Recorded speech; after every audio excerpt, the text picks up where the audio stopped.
Remember college? Ramen noodles for breakfast, keg stands at the frat house, and that one time you wore a toga to class? Sleep came easy and hangovers were the worst of our worries. We'll be digging through our college days when our knees didn't hurt and we could bend down to tie our own shoes without any help. Then we'll crash land back in reality, where you know your social calendar features more doctor's appointments than happy hours. This will be a hilarious, unflinching look at the journey from dorm room debauchery to derm filler diplomacy. We'll be chatting with friends whose stories are as legendary as they are relatable. We'll laugh, we'll cry, maybe even apply some face cream together. Getting older might come with many inconveniences, but it also comes with the wisdom, wit, and freedom to tell it like it is. This is Hot Flashbacks. Okay, and what kind of foods you like to eat? I don't care. Well, that's tacos. And your hobbies. You're like, I'm thinking of doing hobbies. What are my hobbies? Well, yeah, they're all like gardening and like, gardening. yeah. What? Welcome to Hot Flashbacks. I'm your host, Molly Ward, and I am here with an extra special guest today, my friend Stevie, because I don't get to see her very often. So I'm seeing her now. I know you're not seeing her, but I'm seeing her on Zoom. Welcome, Stevie. Hello. Thanks for having me. Yeah, thanks for being here. Let's introduce you a little bit. So why don't you tell everyone how we know each other and then, what you're up to and where you live now. And also you have to include how old you are. It's all relative. Okay. I am Stevie Emerson. Molly and I met, I'm not sure how many years ago. It's been a while, but through roller derby, in our younger, cooler days. Well, cooler for me. I don't want to speak on behalf of you. I currently, now live in Southeast Idaho and Boonies, right? Like kind of. Yeah. Up the sticks. Yeah. Up in the mountains. And you love it's it. fun. I love it. It's very nice. It's like, I was going to record outside, but like the river is too loud. So like, Must which be is rough. nice, but I didn't want you to have to listen to that the whole time. So it is beautiful. Yeah, but it's nice. Like, not like you can see, but I can see. Great. Yeah, it is nice. So where did you grow up? I grew up here in Preston, Idaho, and then moved away to go to college. Ended up in Ogden, which is where I got into roller derby and played for 8 years, 8 or 9, and then ended up moving back home. I'm actually in the house that my dad built that I grew up as a kid. So we're working. It's an older house, so we have a lot of house projects. Yeah, to keep us busy. That's what old people do to stay busy. Exactly. House projects. I like that. Many of them. Oh, I am 41, and instead of roller derby now, when I spend my time working freelance graphic design and marketing, and then in my spare time I have a large garden and I like to make things, so tinctures and preserves and salsa and whatever I can find a use for what I grow in the garden or can forage in the mountains nearby. Forage. What is a tincture? This sounds like some sort of a drug habit. Kind of. Well, so I made some with elderberries and choke cherries last year. So you just take it and you distill it in vodka, and then you let it sit. And so it's like, it pulls all the nutrients and the micronutrients, all the good stuff. I'm probably botching really wise. So if there's any experts out there, I'm not an expert. I just That's fair. and figure things out. And then, yeah. And then you drink it? Yeah, so it has the benefits of like all of the vitamins and minerals or whatever that berry or whatever your tincturing has. And then it's just like consolidated. So you just take a little shot of it a little shot. Yeah. For health purposes. 41-year-old style, taking shots. Yes. Tinctures. I have a friend who makes mead. Have you heard of mead? I have heard of mead. I don't even know what that is. It's some kind of a wine, right? Yeah, it's from honey. Yeah, I think honey. Mm-hmm. We've never made any, but we've thought about it because it seems fun. But something you could do in your 50s, just right, something to look forward to. Any things to get into. You and I were chatting about what we want to talk about today, and we kind of came up with this idea of talking about what our weekends and our nights or even our day-to-day looked like in our 20s. And did we envision it looking like it does now? And what are we up to now? And how do we feel about it? So I know it's a big span of topics, but tell me where you were living and you were up to and what your 20s were like. You went to college and then stayed in Ogden, right? Yes. So 20s were college, getting a real job, quote unquote, after college, buying a house. But then I didn't want to be dull. I didn't want to get too old too quick. So then I found roller derby, and that was kind of like my keeping me young factor, young and hip. I thought it would keep me cooler longer, but didn't I quite think it make worked. No, I think it worked. So yeah, it was a lot of just, the work life and, with my husband, and then so going to work, and then just roller derby kind of took over all of everything else. I also started a business that was associated with roller derby. So that was most of my time just hustling to get that ready, and then just traveling, practicing. I had to learn how to roller skate. Like I did not even know how to roller skate. So it was a long learning curve for me. Yeah. One thing people don't know about, maybe don't know, or maybe assume about roller derby is that aside from the obvious fact that you're on a team with a bunch of other women your age, which is great and so much fun, there's a lot of partying as well that goes along with that. And I think it also depends maybe where you skate or what league you're in. But there's a lot of late night practices, going out after practice, practicing on the weekends, going to games, traveling for away games, having after parties after games. And so a lot of late night things that I'm not doing anymore. But at the time, it was what I needed. And again, it's funny you mentioned trying to stay young, because I don't know that I got involved for that reason. I do feel like I accomplished that, because when you graduate from college, you have sort of a lifestyle, and then there's this transition into adulthood. And roller derby for me was a really helpful transition, because I still had all these friends. I still had a group of people who love to do the same thing I love to do.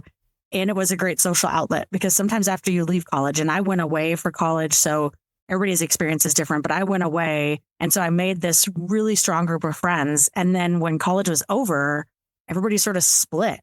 And I didn't know how to integrate myself into being 24 or 25 and having a social circle. Yeah, same. It was very similar for me. Like I had work friends, but it wasn't quite, I mean, you see them every day, but you don't necessarily want to hang out with all the work friends all the time. But actually I was introduced to roller derby from a coworker. So she was playing, and then I went and watched her, and I was like, oh my gosh, I have to do this. Because it just seemed, and this was 2008, I think. So it was fairly early on when roller derby was introduced back to Utah. Back in the day. Yeah. Oh, the things that make us sound old. Back in my day.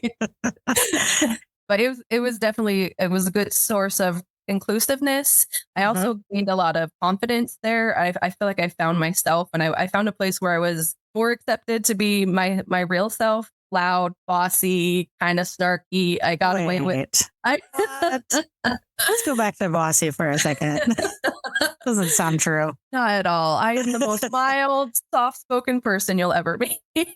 But I mean, in some ways, like, you can find a place in roller derby or whatever it is that you're choosing to be involved in, where you can utilize some of those skills that you have maybe in the workplace, right? So you talk about being bossy, but we could also refer to that as, taking on leadership roles and being assertive and being confident. I remember thinking how cool it was that I was able to utilize some of these skills in a way that felt more productive. And I know you were pretty heavily involved in being on the board for roller derby and taking on some management and leadership roles. And I think that can sort of fill your cup as well. Yeah. And it definitely helped me. It helped me develop the skills, for a wider group of people. So I feel like I definitely, well, it wasn't directly applicable from work, because the people at work, wasn't able to or talk to them in the same manner. But I think it's expanded the type of people that I was exposed to.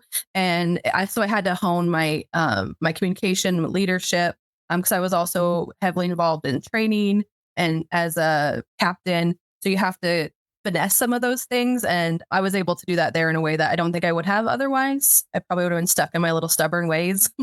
Yeah.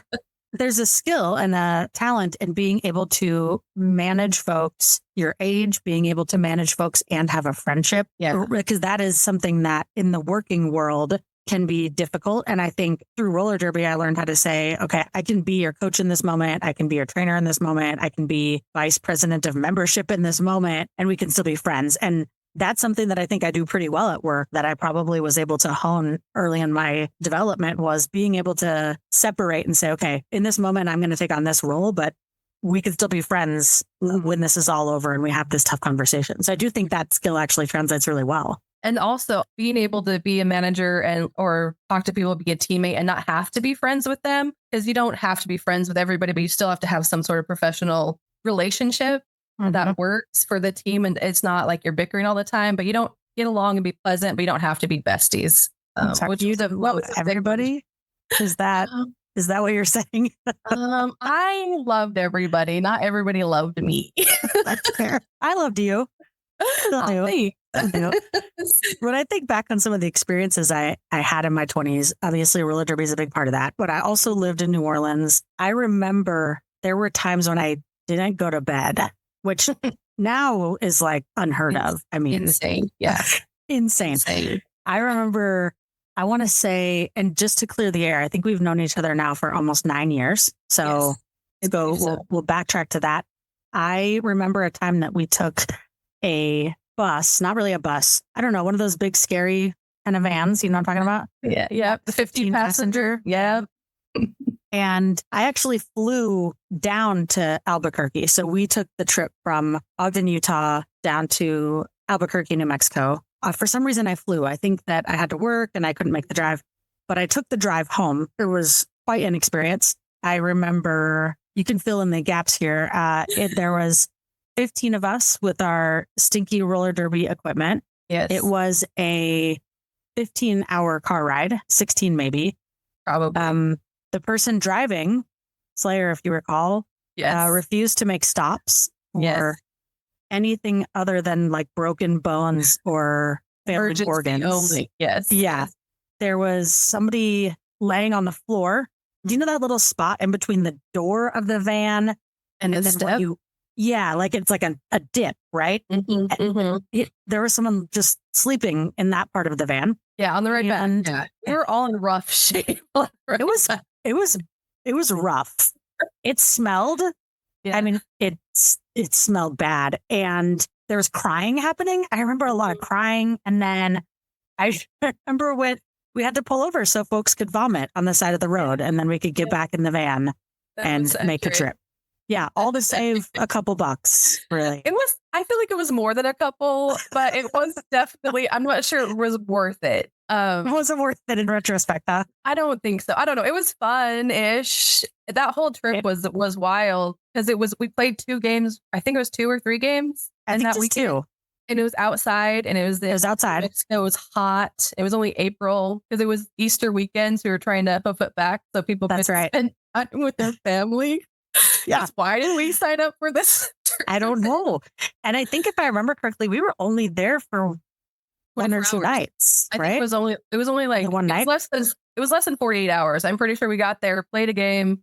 Did we play both games that we day? Played a game in the morning and a game in the afternoon. And then we left the next morning, like bright and early. It was awful. I don't even remember that we stopped to eat. I don't think that Slayer even let us eat anything. I can't remember that. Well, I tried to help break up refresh these memories. Right. I was trying to help drive and she's like, no, I am driving. Yeah. I mean, the number of hours of sleep I could live on is shocking. Oh, for sure. So many times, during Mardi Gras, we used to just stay up. We would go to the parades and they would go so long. And then the next morning there would be another one. So what's the point really in going back? We'll just stay here and drink. And then in the morning, we'll put champagne in the cooler instead of beer and just keep going. I mean, I'm sure I was tired, but at the time, I thought it was great. I loved it. I had a great time. I've had a lot of late nighters.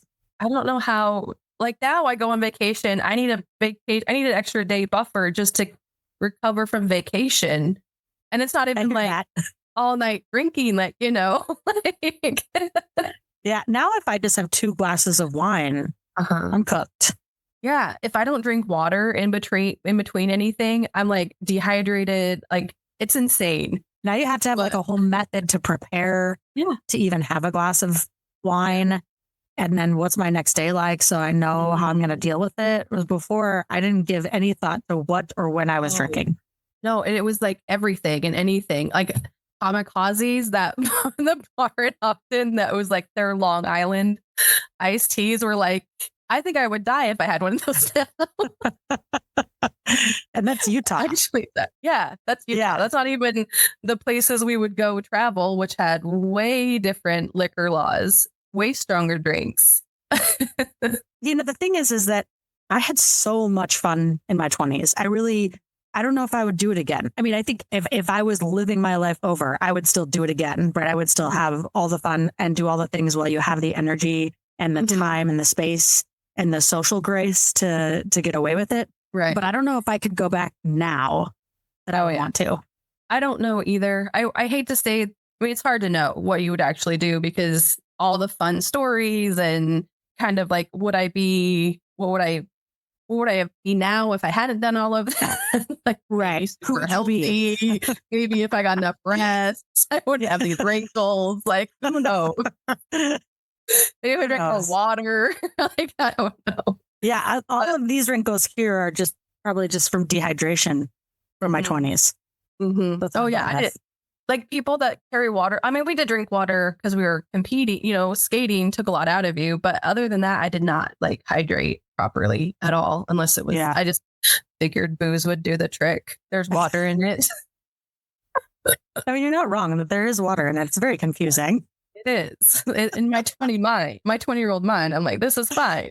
Yeah. What was your social life like? I mean, if you were to describe what it was like to be 20, 25, 28, what was your average week like? Pretty busy. Had big friend groups, I had different friend groups. So always kind of like social butterfly, which thinking back is just exhausting to me.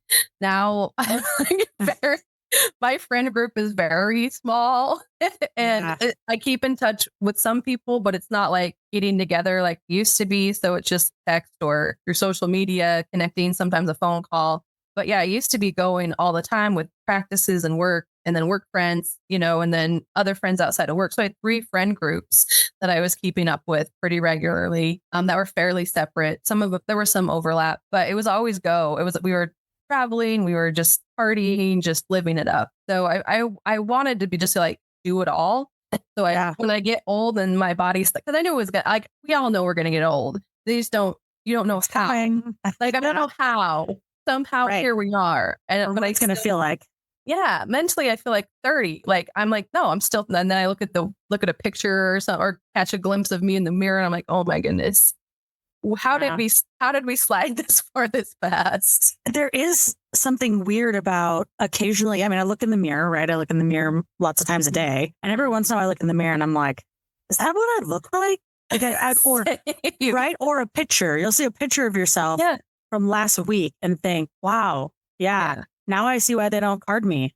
Yeah. Because I really do. I feel 30. It's a confusing thing. I feel like I could be 30. Yeah. I don't look it, and my body doesn't want to be 30. It wants to be 80. Yeah. No, I hear that for sure. Yeah. I think that sleep is a really big thing. I don't know how I survived on so little sleep and how I could be so energetic. You talked a little bit about feeling like you want to do all the things and have all these experiences in your 20s. Do you feel like that was an active decision you were making? Like, I'm young, I'm going to do all the things? Or is that just in retrospect that you're having that perspective? I think I was pretty set on like doing it right. I didn't want to end up old too fast, I think was what I think I'm thinking at the time. I really just tried to not say no to things, like do scary things and do hard things to push myself. So, and looking back, I can, I see how that has been beneficial in some regards.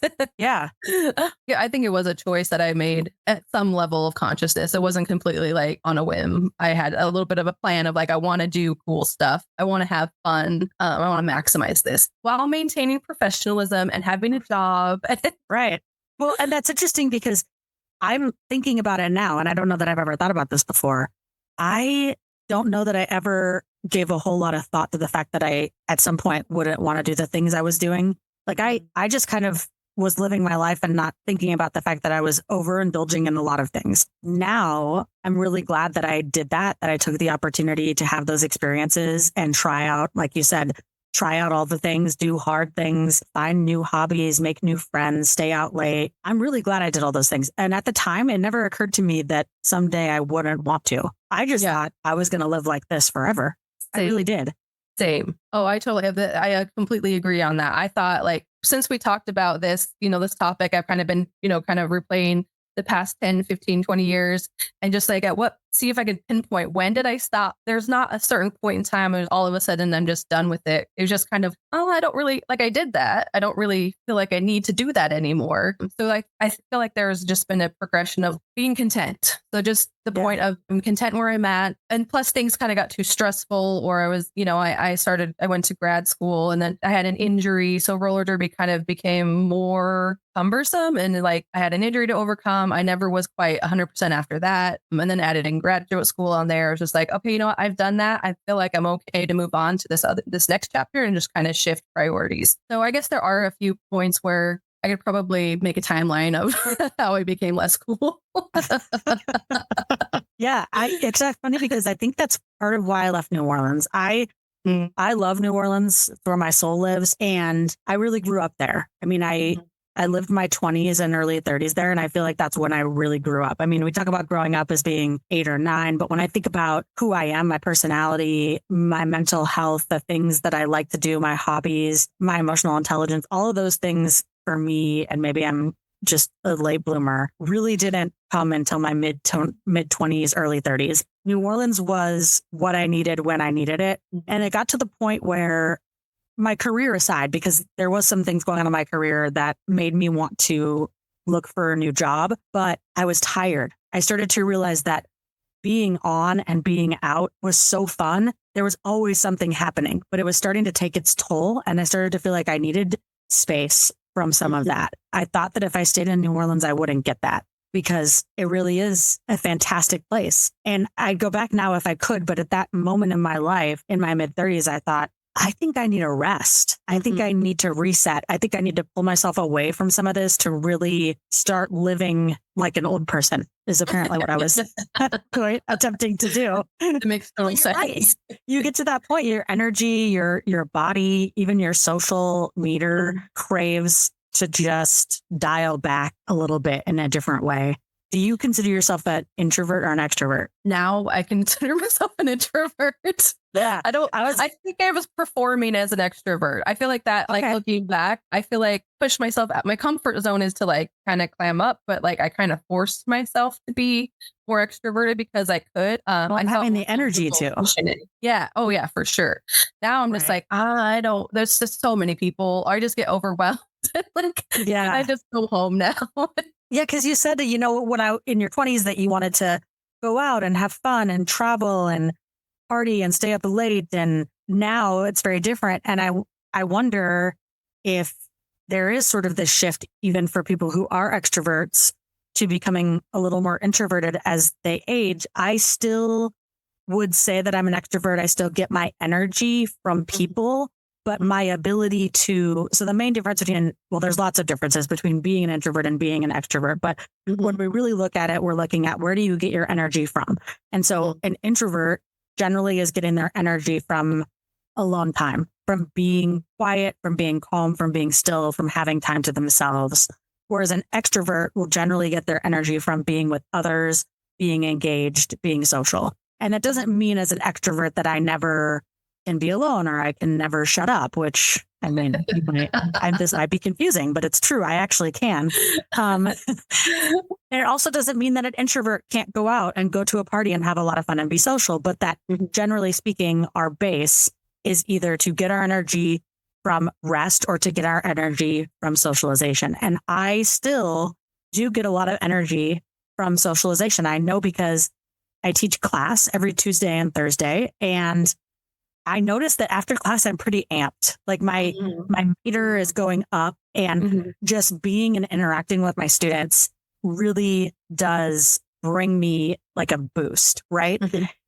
And so when you're thinking about your 20s and your ability to be extroverted, is it truly that you were forcing that or just really able in that stage in your life to capitalize on those moments? Because I find myself being more introverted now, and I'll blame a little bit of that on COVID, right? Because during the pandemic, I had to isolate, and I kind of was like, wow, it's not so bad. Yeah. I've wondered about that. I've wondered if COVID never happened, how that would change the trajectory of where I am now. Like, how would that would I be more of the old fun, still hooping it up? Or is it just my battery life is getting lower? I need to take more time to charge it. Because I feel like back in the day, like I could just go, Energizer Bunny. I didn't need a lot of that recharge. But now more downtime.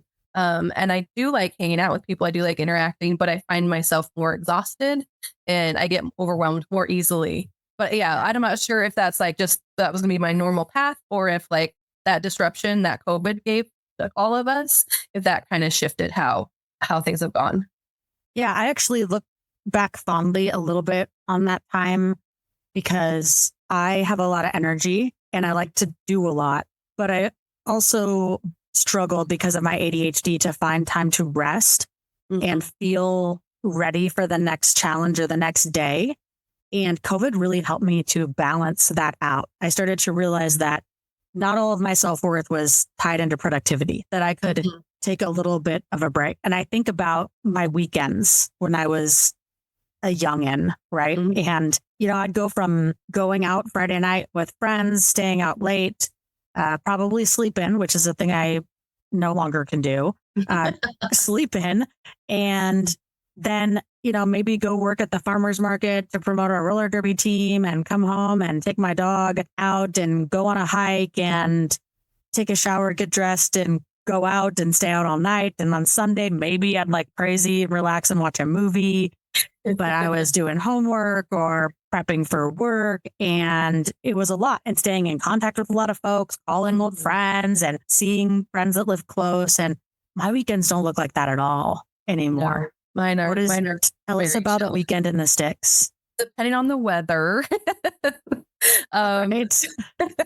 There's always chores to do. So we have about 5 acres here. So there's chores to keep up the place. And then, like I mentioned, the house has a lot of projects. So just whatever projects we're working on, once the garden goes in, that there's always garden time, several hours, making sure things are good there. If there is hangout time, it's usually with family because I do live around a lot of family. So it's just a lot more laid back, a lot more just actual resting for 2 or 3 days rather than cramming a bunch of stuff in and then trying to recuperate all on a Sunday afternoon. Yeah, a lot more relaxed. You love a brunch now, right? Oh, yes. Brunch is yes, for sure. Your day-to-day is jams, berry picking, yes, foraging, tinctures. Yep. Jealous. It's kind of nice. Here's the question. Are you bored? No. See, and that's the thing, right? Like I thought that if I asked my 25-year-old self, hey, you're going to be making tinctures and drying out berries and like, what do you think? I'd be like, that sounds terrible. And that sounds boring. Right. But here we are. Yeah. Here we are. Macrame, crochet, all of the little weird old lady stuff. I'm just full send, ready for it. Yeah, I guess. That's good. But it is good to know that we can embrace life in its phases. And I think that makes me feel good because I'm 42. That's not that old. And I know there's going to be more phases. And I hope that I can embrace them the way that I feel like I have embraced my late 30s, early 40s and saying, gosh, things are different. And I don't get joy from doing the same things, but I still have things I enjoy. And they're different now, and no judgment. I still do feel good. I don't feel bored. And it's okay. Like that was a big thing I had a hard time with transitioning, like leaving out of the roller derby realm, because that's a huge community. I maintained some friendships, but you lose a lot of it because out of sight, out of mind, you're just not in the same places, having the same conversations. So you lose a lot of those friendships. And so it was really hard to figure out who I am after that. Like, what do I do now? What parts of those are relevant and I keep those? What parts are no longer a part of me? So that was a big part of, it was hard. It was hard to kind of figure out like, okay, now what? So I think embracing the other stuff, like, okay, this can help fill the time and I get fulfillment out of it.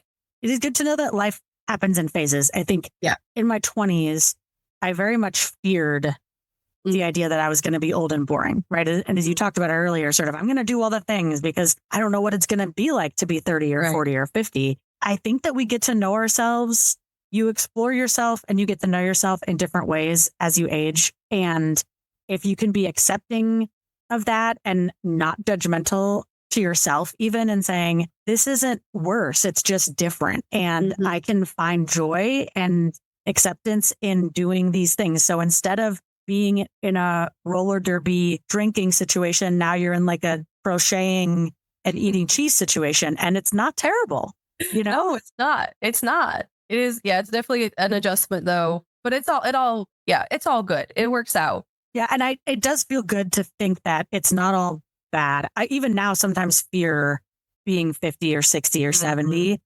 And I hope that in those moments when those things come, that I can embrace them and embrace their differences and like new things, try new things, or do nothing and be okay. Yeah, it does make me feel a little bit better. Well, I really enjoyed talking with you. I'm so grateful that we could relive some of our younger days because I have a tendency to forget about these things. I think it's like repression or old age. And so chatting about them makes me remember how much fun I had. Also still can be really grateful for the time that I have now or the time period that I'm living. So thank you for being here and for sharing. I generally wrap up with this little game called Then and Now Throwdown, where we sort of compare and contrast things from our 20s to our options now. And I want to know if you'd pick the then or you'd pick the now. Do you feel ready? I'm a little nervous. So let's go. We'll see how it goes. So we're going to say then, saying yes to everything, which is something we talked about before, right? Just being able and willing to say yes to everything, from crazy camping outings to spontaneous adventures with friends, to maybe being more comfortable with saying no now and having a smaller circle and more quality time. Which do you prefer? Now.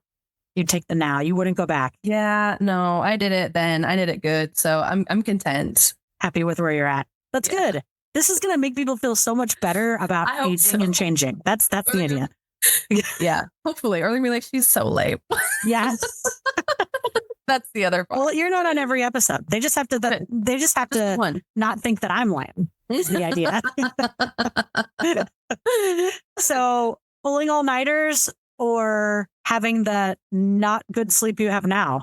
Because you mentioned it earlier, but would you rather have that all-nighter where you had so much fun and barely got any sleep, or have what you have now, which is I didn't have the all-nighter and still got barely any sleep?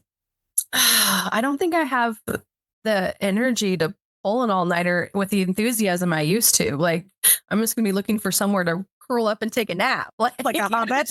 If it's like 3 hours at a time, like whatever, I'll take it. And if I'm just laying there thinking about all the things I need to do, then whatever, that's resting, right? Yeah. So you're going to take the shorter nights with less partying. Yeah, it's just too much and too much effort, too much energy. Can't keep up with that anymore. Okay, so one of the other great things about being young is that feeling invincible thing, right? That it feels like you can live forever. The future can seem endless. You have a lot of optimism, sometimes some naivety. Versus now sort of this more realistic understanding of life's ups and downs and a sense of accomplishment from overcoming things, but also this sense of it will end, it will change, and it will end. Would you take the feeling invincible, or would you take the more realistic understanding of what life's all about? Is there a both option? Because I really like the feeling. I wish I could mesh some of it. And just and have a little bit more of that invincible part. They do miss just like, I can do this, I can figure it out, like, and just going for it, not really knowing how. Now I'm like, I have to have a plan. Is it worth it? What's the ROI? Like, I don't know. That's a hard one because I feel like if there was a good balance of both, I would take both. But yeah, I know that we're not asking me these questions, but for the record, I would take the invincible thing. The idea that the future seems endless, like it just doesn't feel like it's coming. I miss that naivety in some ways. And I also miss the freedom that comes with that, which is sort of like, I can make up for this later. I have lots of time. So I can do the stupid thing or the fun thing or the wild thing. And my ankle's going to recover, or my social reputation is going to recover, right? Right. I can apologize tomorrow. Yeah, I would take that. I would take that. That is enticing for sure. Thank you for being here. I'm going to go ahead and wrap us up. We've had a really good conversation. I appreciate the opportunity to reminisce and also really to provide some perspective about the fact that sometimes being 30 and 40 isn't so bad. And I think in our 20s, we think about, oh my gosh, I'm going to be old and like knit and stuff. And now we're here and it's like, Finding the joy is important. And I'm glad that you've done that. I know you're living your best life out there in the sticks, jamming and foraging for maples or whatever you do. All the things. But you also have a legitimate business and a hustle, right? Tell us about that. Yes. Thanks for having me again. This has been a lot of fun. Hopefully it helps people have some hope of the younger crowd. If they're listening, it's okay to get old and it's good. I have a freelance marketing and graphic design business. It's called SH Emerson Creative. You can find me on Facebook or social media. I put a lot of my projects out there, what I work on or contract work. And then if you're interested in following my adventures personally, we still go camping and do fun things like that. And I'll post on Stevie H. Emerson, also on Facebook and Instagram. Awesome. Thank you. Thank you for sharing that. Thank you for being here. It's been a wonderful opportunity to reconnect with you and chat. And this is Hot Flashbacks. We're out. Thanks for listening to Hot Flashbacks. If you enjoyed it, be sure to follow us on social media and like this episode. Want more content? Smash that follow button wherever you get your podcasts and never miss an episode. Thanks for sharing your ears, friends. I'll catch you on the flip side.